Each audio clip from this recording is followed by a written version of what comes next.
Bismillah ar-Rahman ar-Rahim. Salam alaikum wa rahmatullah. Bonjour tout le monde. Bienvenue à cette série de webinaires présentés par le groupement Synergy Innovation Group, intitulée l'ISO 27001 Lead Auditor, ou ce qu'on appelle l'audit organisationnel de la sécurité. Il s'agit de l'avant-dernier webinaire parmi la série de webinaires qu'on a présenté. Moi et Monsieur Saïd Fassifiri. Il reste un dernier, jeudi prochain, à propos de la gestion de projet selon Prince 2. Donc, soyez les bienvenus. Sachez que ce webinaire dure 40 minutes. Si vous avez des questions, vous pouvez les poser sur le chat au fur et à mesure. Et sachez que ce webinaire-là est enregistré. Vous pouvez toujours y accéder sur nos chaînes YouTube qu'on va vous communiquer ultérieurement. Donc, on commence. Donc déjà, parler rapidement du groupement Synergy Innovation Group. C'est un groupement intérêt économique qui est un groupement entre deux sociétés A2F Consulting, dont M. Fassifiri est le propriétaire, et Riskilias, dont moi-même le fondateur. Des partenariats avec différents organismes de certification de personnes, notamment PECB, PeopleCert, Business Continuity Institute, le PMI, etc.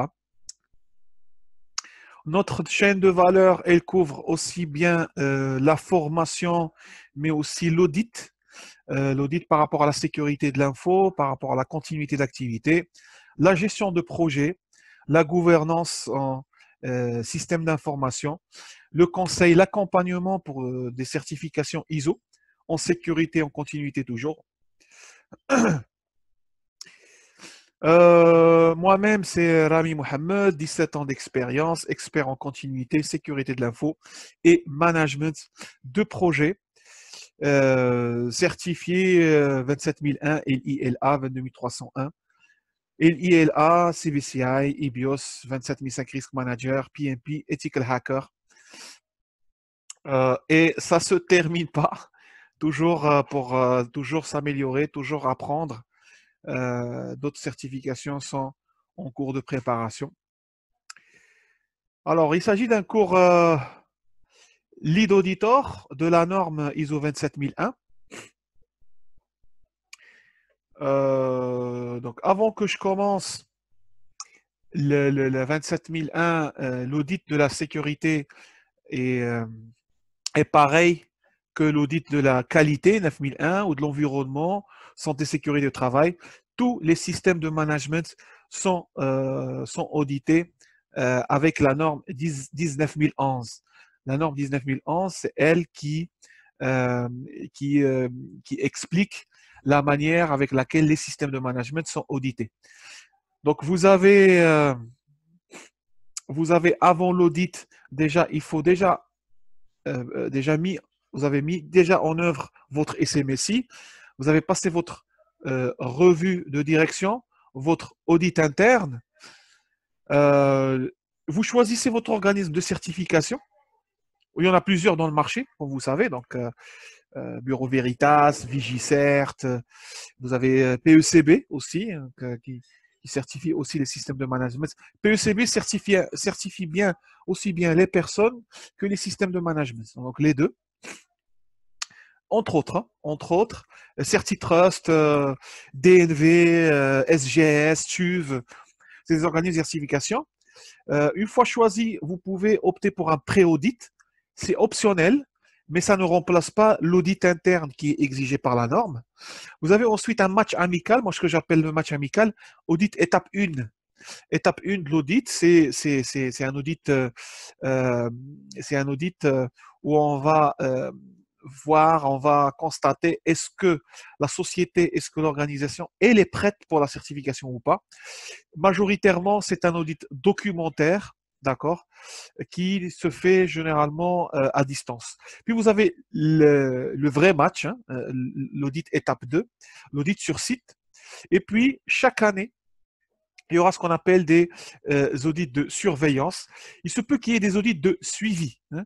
Audit de suivi, si une non-conformité majeure est identifiée, ça peut mener à un audit de suivi, pas moins de 3 mois, pour venir auditer, voir est-ce que la non-conformité a disparu ou pas. Un audit étape 2 peut mener aussi lieu à un audit de suivi si une non-conformité mineure nécessite une visite ultérieure. Sinon, on passe toujours rapidement à la certification et puis la confirmation de l'enregistrement et des audits de surveillance les 2 années suivantes et un audit de renouvellement à la troisième année après la première certification. Ça, c'est un peu le cycle de vie. Donc, ce sont des audits qui viennent chaque année.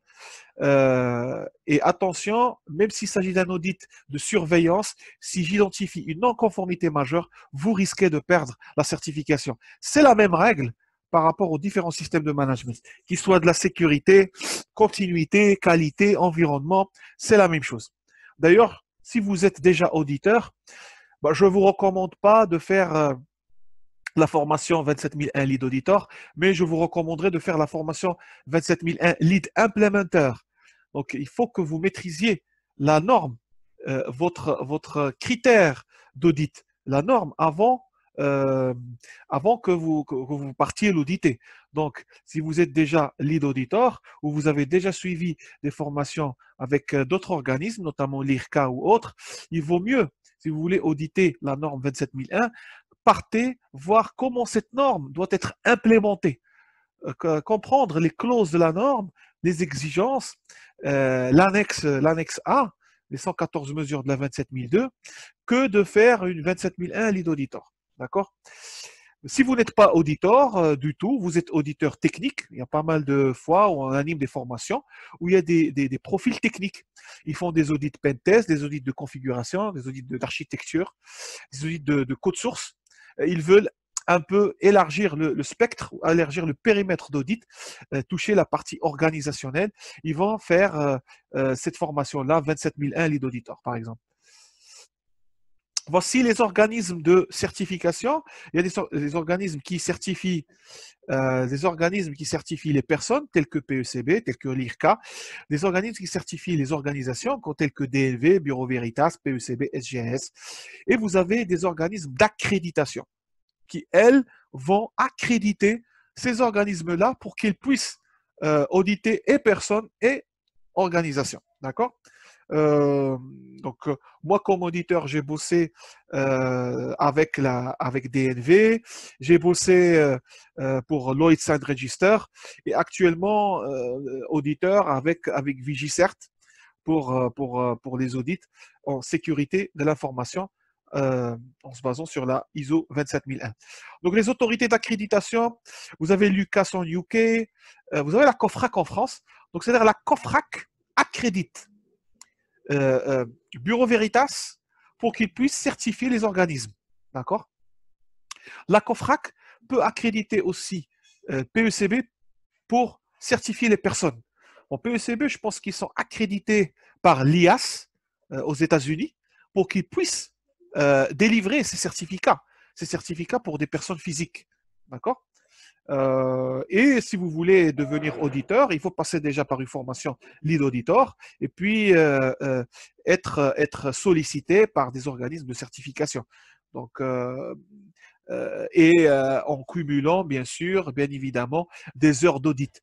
Vous pouvez commencer comme auditeur en formation et puis en cumulant des heures d'audit, vous pouvez devenir un auditeur autonome et puis un lead auditor, hein, un chef d'équipe d'audit.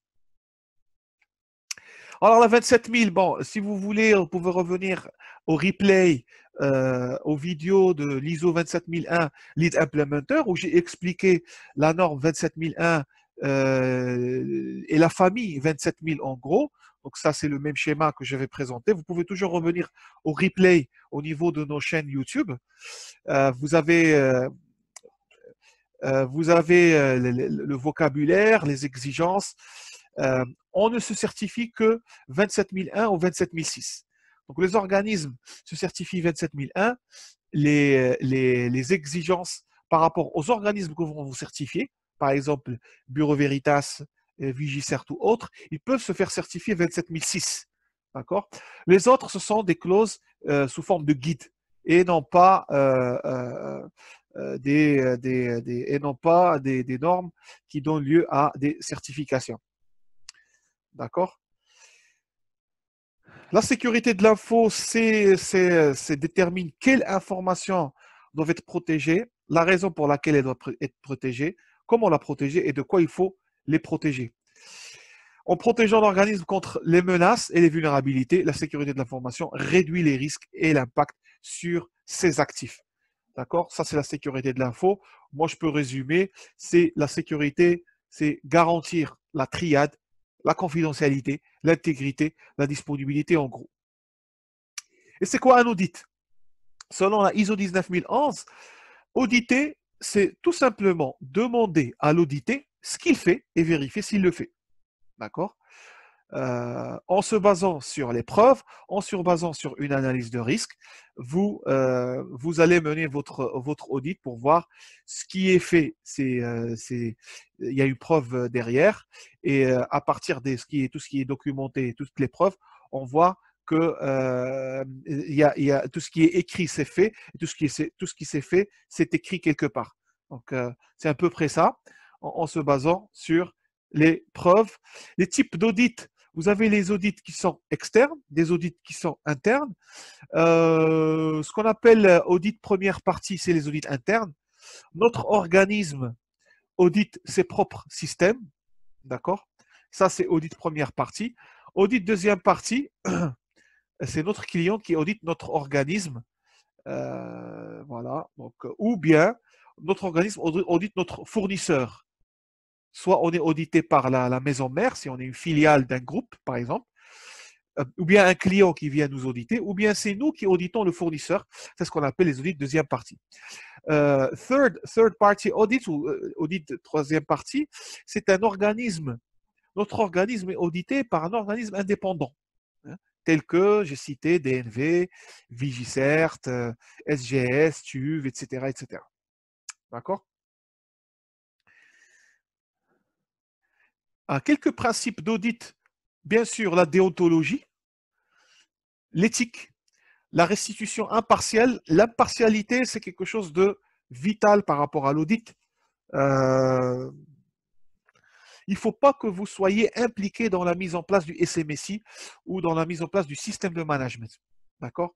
Il faut que vous restiez impartial. Si vous avez mis en place le système, il faut attendre 2 ans pour que vous puissiez aller les auditer avec un organisme de certification. Conscience professionnelle, confidentialité, très importante, parce que vous allez identifier des constats, des failles, des vulnérabilités. L'indépendance par rapport à l'entité que vous allez auditer, approche fondée sur la preuve, approche fondée par rapport au risque, et chaque organisme de certification va vous exiger de signer un code de déontologie avant que vous meniez des audits avec lui. L'épreuve la moins fiable, c'est la confession, hein. Donc, c'est un audit qui se base sur l'analyse de risque. On ne va pas auditer la norme 27001 dans une PME qui vend du thé comme une banque, hein. Les enjeux sécurité, ce n'est pas les mêmes. Donc, je vais baser mon audit sur l'analyse de risque. Et aussi, je vais me baser sur les preuves. D'accord? C'est un métier qui se base sur la preuve, et la preuve la moins crédible, c'est la preuve orale. Puis vous avez la preuve documentaire, la preuve technique. Preuve technique, vous avez des gadgets, vous avez des outils techniques que vous devez exploiter pour vérifier la conformité avec des clauses. La preuve analytique, ce qu'on appelle l'échantillonnage. La preuve confirmative, vous avez un rapport d'audit pentest ou une lettre d'un avocat, c'est un externe qui, suite à une signature, une attestation de référence ou une documentation externe, prouve que la clause en question a été conforme. Et puis, vous avez la preuve la plus fiable, c'est celle qui est mathématique ou physique, qui est voilà, à l'œil nu. On observe en direct la preuve, et dans ce cas-là, c'est la preuve la plus crédible parmi toutes ces preuves-là. D'accord? Donc, sachez qu'en menant des audits, qu'ils soient en sécurité, qualité ou autre, vous ne serez jamais rassuré à 100% que l'organisation est conforme, conforme à 100% avec le standard. On ne cherche pas à obtenir cette assurance on ne cherche pas à avoir une assurance absolue, mais plutôt une assurance raisonnable. L'auditeur cherche à obtenir l'assurance raisonnable que le système de management dans son ensemble est conforme et non une assurance que chacune des mesures de sécurité spécifiques et effectives est conforme. Donc, vous n'aurez jamais cette assurance absolue parce qu'on procède par échantillonnage, parce qu'on ne peut pas tout voir, parce que le temps il est limité, parce que on travaille sur un périmètre d'audit qui est limité physiquement, logiquement, techniquement. Et on n'aura jamais cette assurance absolue et 100%. Donc, on cherche toujours à obtenir cette assurance plutôt raisonnable pendant l'audit. Voilà, donc là, c'est une vue d'ensemble. Euh, une vue d'ensemble des activités de l'audit, qu'ils soient ISO 27001 ou autres. Comme je vous ai dit au départ, si vous êtes déjà dans l'audit, il vaut mieux passer les formations ISO 27001 Lead Implementer pour connaître la norme, pour maîtriser la norme. Mais le squelette ici est le même. Hein. Chez PECB, tous les cours Lead Auditor sont semblables.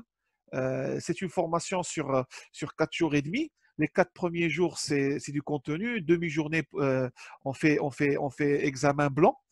Mais les 4 jours, première journée, c'est là où on va parler de la norme, le critère d'audit sur lequel va se baser votre audit. Les 3 jours suivants, ça sera ça. Hein.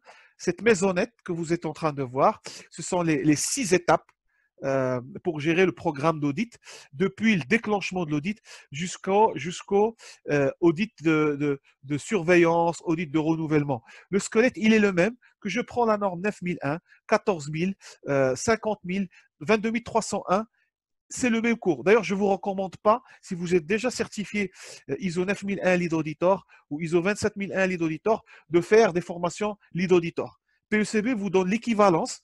Si vous partez sur l'implémenter, vous passez la formation ISO 27001 Lead Implementer et vous êtes déjà ISO 9001 Lead Auditor, il vous donne l'équivalence de ISO 27001 Lead Auditor. Donc, l'idée, c'est de ne passer une seule fois une formation Lead Auditor parce que vous allez voir les mêmes slides. D'accord?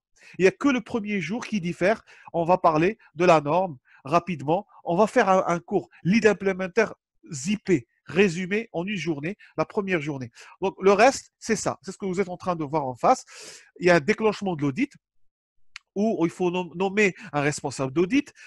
L'organisme de certification, une fois choisi, il établit un premier contact avec l'organisme audité. On va déterminer les objectifs de l'audit, valider le périmètre. Attention, c'est quelque chose qui est très pertinent parce que ça va jouer sur la charge de travail, ça va jouer sur la charge d'audit. Hein. L'offre d'audit va se baser sur le périmètre et le nombre de collaborateurs qui appartiennent au périmètre. Le périmètre, une fois validé, on définira les critères d'audit. Sachez qu'on va auditer sur la base de la 27001, mais pas uniquement la norme.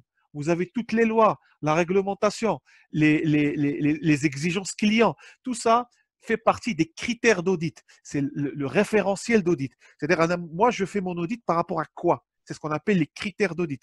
La faisabilité de l'audit, on regarde tout l'aspect logistique, l'aspect déplacement, l'aspect accès, etc. On va signer le contrat et on va préparer notre équipe d'audit. Il y a un lead auditor qui chapeaute l'équipe, il y a une équipe d'auditeurs qui est derrière, et puis paf, on commence. On peut commencer par audit étape 1, ce que j'appelle moi le match amical. Il n'y a pas de rapport de non-conformité, mais ça montre l'état de maturité et est-ce que la société ou l'organisation est prête pour l'audit étape 2 ou pas. Parce que s'ils ne sont pas prêts, il vaut mieux le dire maintenant, d'accord, et repousser un petit peu je dis, pas trop, hein, parce que le système risque de changer, préparer l'audit étape 2 par la suite. Visite sur site se focalise surtout sur la 2.3, la revue des documentaires, qui se fait normalement sur place, mais parfois, maintenant avec Covid-19, on a effectué des missions où la revue documentaire s'est faite, ça fait à distance avec envoi de fichiers cryptés, ou bien de partage d'écran avec les auditeurs. D'accord. On sort avec un rapport qui dit ready or not ready for certification. Soit on passe ou on passe pas. L'audit étape 2, c'est le vrai match, c'est là où ça se joue. Visite sur site, on prépare le plan d'audit, d'accord. C'est un plan genre de 9h à 9h30, réunion d'ouverture, 9h30 à 10h30, direction générale, entretien avec RH, et on va décortiquer les journées dédiées de l'audit sur des créneaux. On va répartir ces créneaux sur l'équipe d'audit et c'est des créneaux qui vont aller de voilà, une demi-heure, 1 heure, 1h30, 2 heures. Et c'est des timings qu'il faut vraiment respecter parce que les audités, ils ont des préoccupations, voilà, des rôles et c'est des managers et c'est des personnes qui sont très occupées et qu'il faut essayer, comme auditeur, de respecter ce timing-là, la durée qui a été désignée. Alors, assignation des auditeurs, élaboration des tests d'audit. Donc, on peut préparer des tests d'audit, préparer ce qu'on appelle les questionnaires. Donc, pour chaque clause de la norme 27001 ou des clauses de la 27002, parce que ce qui diffère 27001 des autres normes, c'est l'annexe. C'est l'annexe. Les autres normes n'ont pas un annexe assez garni, assez riche. 114 mesures, ça fait 114 clauses de plus. À part les clauses 4 à 10 qui sont exigées par la norme, vous avez 114 mesures comme quoi c'est pas facile. Donc, il va falloir déjà dans le plan d'audit répartir avec qui je vais voir la clause de la sauvegarde, avec qui je vais voir la clause de la crypto, avec qui je vais voir le réseau, les ressources humaines, les contrats avec les fournisseurs. Il faut déjà bien dispatcher avec l'aide, bien sûr, du chef de projet interne client, chef de projet audité. Lui, il va normalement aider l'équipe d'audit à mieux dispatcher parce que parfois on se rend compte que en commençant les questions, les gens nous disent ah ça c'est pas chez moi, ça chez l'autre et peut-être que l'autre je l'ai déjà rencontré et je lui avais pas demandé les preuves qu'il faut. C'était trop tard. Donc un bon audit implique une bonne préparation préalable au départ. Donc je prépare mes tests d'audit.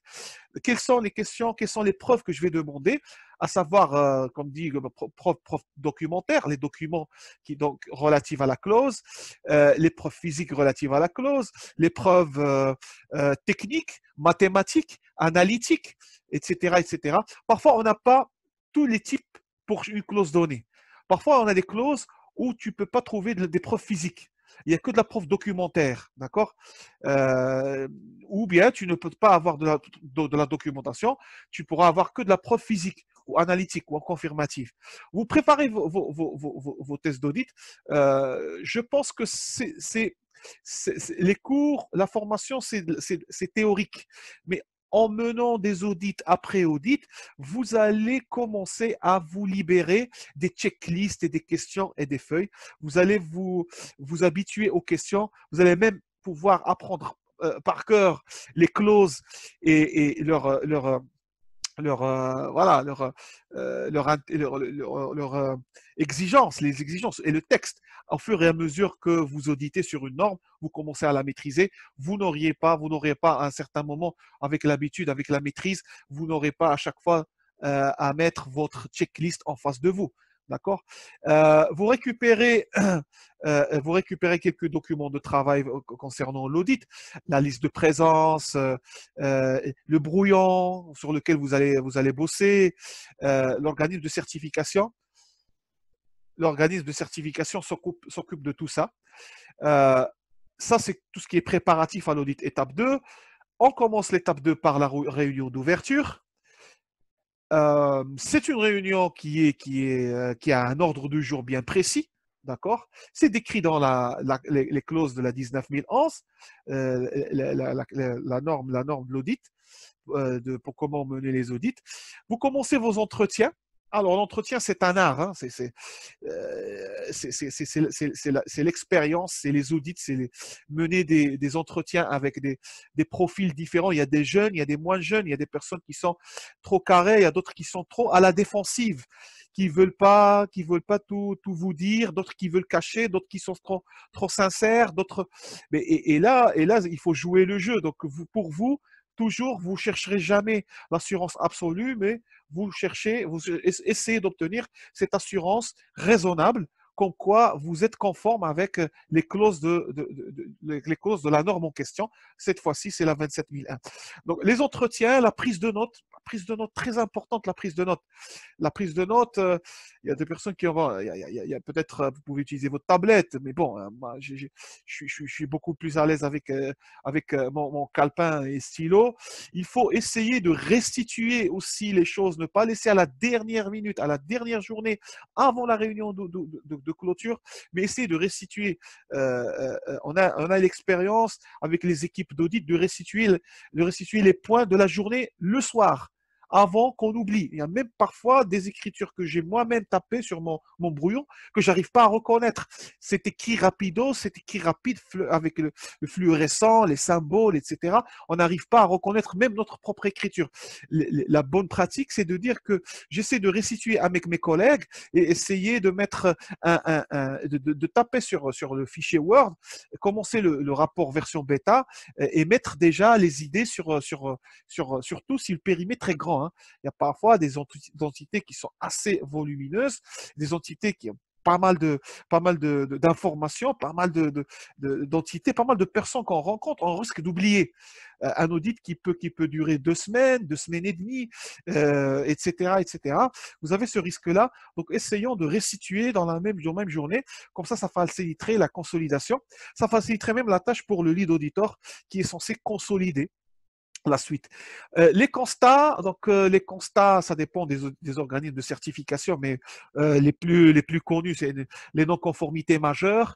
Euh, voilà, une absence totale d'une conformité par rapport à une clause. Absence partielle, c'est non-conformité mineure. Vous avez les observations, ça risque d'être non conforme. Vous avez les points d'amélioration, c'est à prendre ou à laisser. Et vous avez les points forts. Vous mettez ces constats-là dans un rapport de non-conformité. Les audits de certification, rarement qu'on met des choses qui marchent. On met les points forts, bien sûr, on met les choses qui ont suscité l'intérêt des auditeurs, mais surtout on met les choses qui ne marchent pas.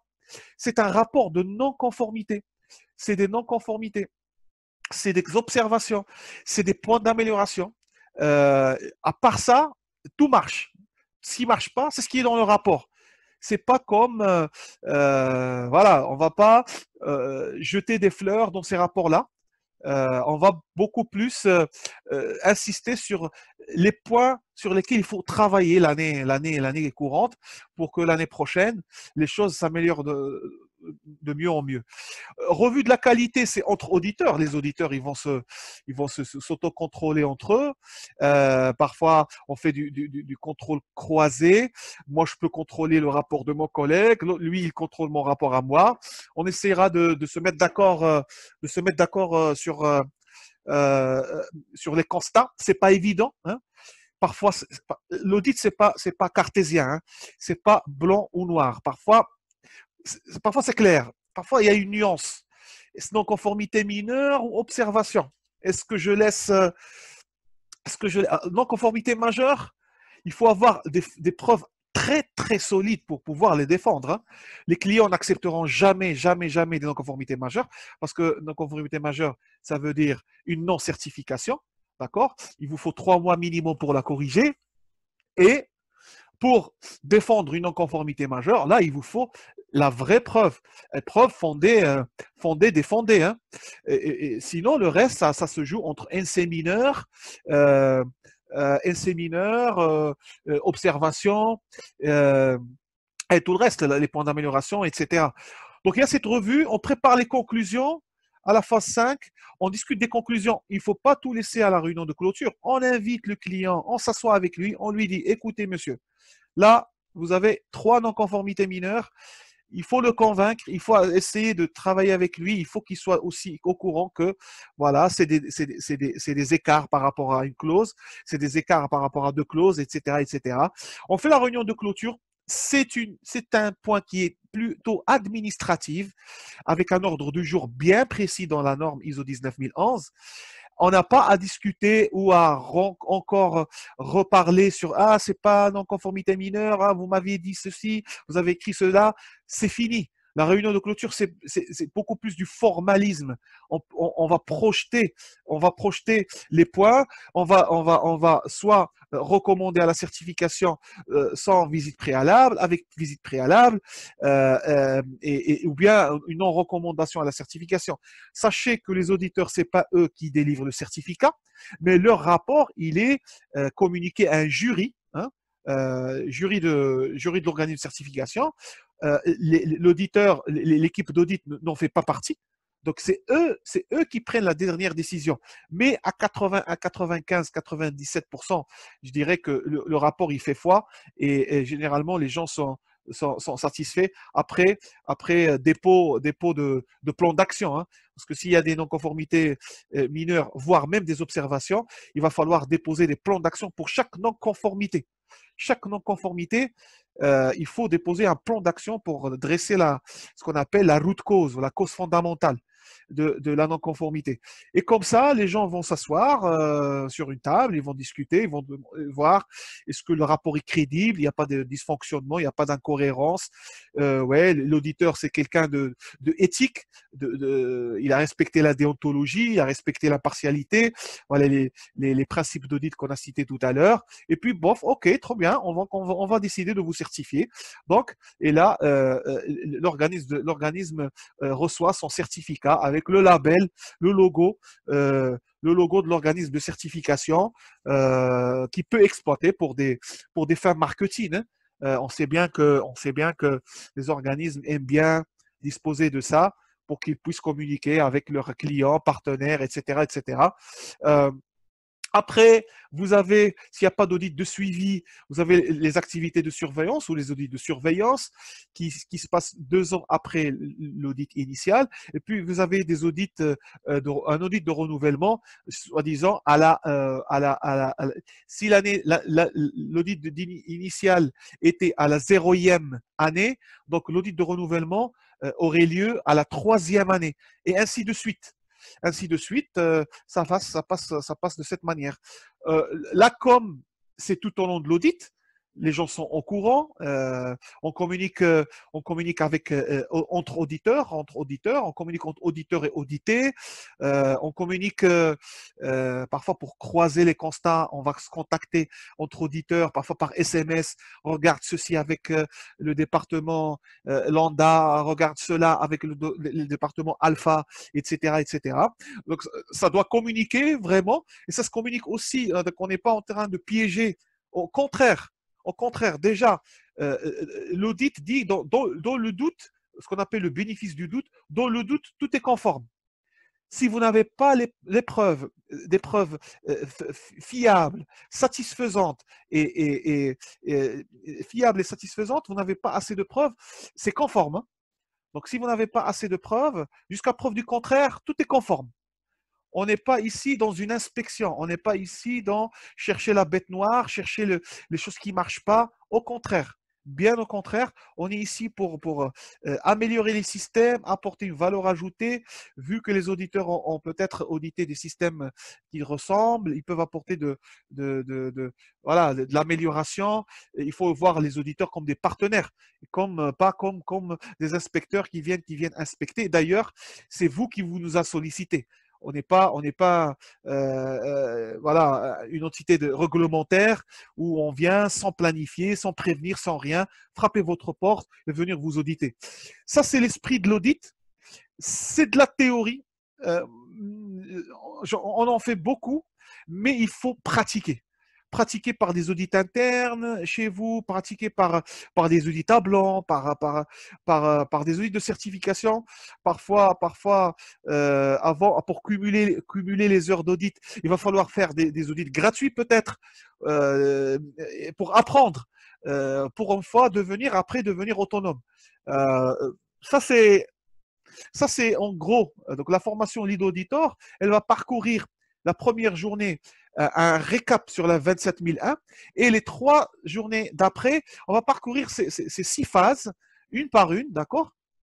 Et après, il y aura l'examen de certification qui porte sur ça. Donc, c'est 3 heures d'examen. C'est 3 heures d'examen et c'est 13 questions. Donc, c'est de la dissertation, c'est pas QCM, hein, c'est de la dissertation. Et il faut attendre combien? Il faut attendre 2 mois pour recevoir les résultats, hein, 8 semaines pour recevoir les résultats. Et maintenant, les examens PECB se font en ligne. On a planifié chez nous à Synergie la 27001 LA, si je me trompe pas, les semaines à venir, entre juin et juillet, sur des week-ends. Des week-ends, on a changé un petit peu l'approche des demi-journées. C'est 9h, 9h, 9h, 13h ou 14h30, si je ne me trompe pas. D'accord. C'est 2 week-ends. Il faut couvrir les 24 heures du cours. Donc, les 24 heures, c'est 6 heures. 6 heures fois 2, donc ça fait 12 heures week-end, premier week-end, 12 heures week-end d'après, et c'est fini. Donc, mieux que d'aller sur des demi-journées qui soient trop longues, qui soient dispatchées sur 2 ou 3 semaines. Donc, on a estimé qu'il fallait mieux peut-être raccourcir, de faire ça en 2 week-ends, samedi-dimanche, 6 heures chaque journée. Et le coût, il est de... bon, pour ceux qui ont des factures, etc., c'est 7800. 7800. Et pour les personnels, du personnel qui n'ont pas de facture, c'est 6500 dirhams. Donc ça, un peu l'ISO 27001 Lead Auditor. Euh, vous pouvez toujours nous poser des questions. Il me reste 1 minute pour que ça se termine. Ou bien vous avez nos coordonnées, ou bien vous voulez relire la vidéo. Vous serez les bienvenus au niveau du chat, de la chaîne YouTube. Alors, j'ai une question ici. Voilà, from Yassine qui dit... Ah, merci. OK, merci Yassine. Merci à tous. Voilà, on va être coupé. Voilà, soyez les bienvenus chez nous à nos formations. Si vous voulez avoir le replay, vous pouvez toujours revenir à nos chaînes YouTube.